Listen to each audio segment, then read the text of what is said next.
Good morning, everyone. We have left our conversation on these three terms, the terms which are important for measuring development. That is your gross national product, gross domestic product, and gross national income. Now, before we go in the depth of these definitions, let's just have a brief review of the diagrams. GNP versus GDP. Now, what does GNP and GDP means? If you see the diagram, it's a bit, making things a bit clear. Now, let's focus on GNP first. Value of all goods and services made by a country's resident and businesses regardless of production location, means the goods and services which are produced by the country's citizens, by the country's residents and businesses, irrespective of the production location. Now, if we talk about GDP, measures production inside of a country, no matter who makes it.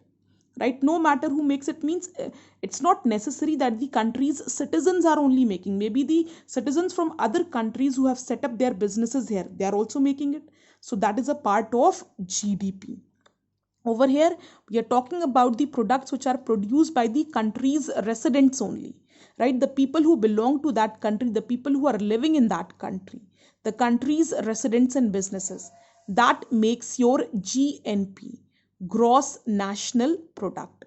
And if we talk about GDP, we are talking about the production production in the country, no matter who's making it, no matter if a foreign national, right, if a person from another country who has set up a business in our country, right, the production from that company also will be included in GDP.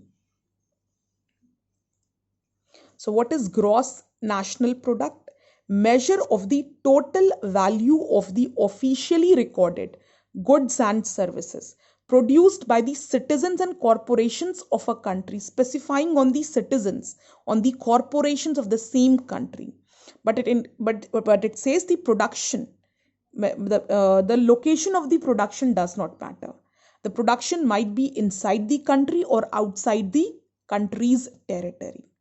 If we talk about gross domestic product, it says measure of the total value of the officially recorded goods and services produced by the citizens and corporations of a country in a given year.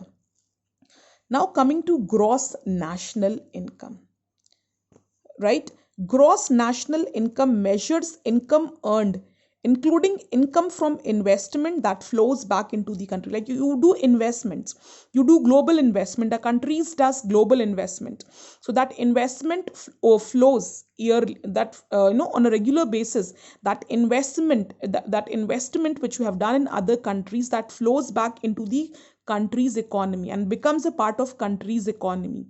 As you see, the picture diagram is very clear, right? Though we are symbolizing it with the US economy, so US would have done investment in many countries, and that income keeps on flowing into the US, right, on a regular basis, and it becomes a part of the US economy. So that is GNI, gross national income, the investment which you have done in other countries, which flows back into your own country and become a part of your economy on a regular basis. Again, GNP, that is very clear, includes the earnings from all assets owned by residents, omitting the earnings of all foreigners living in the country. So I hope this is very clear to you. The three terms, GNP, GDP and GNI. Also, a homework was given to you people that was considering all the criterias for Human Development Index. Calculate the HDI of Uttar Pradesh in a creative manner.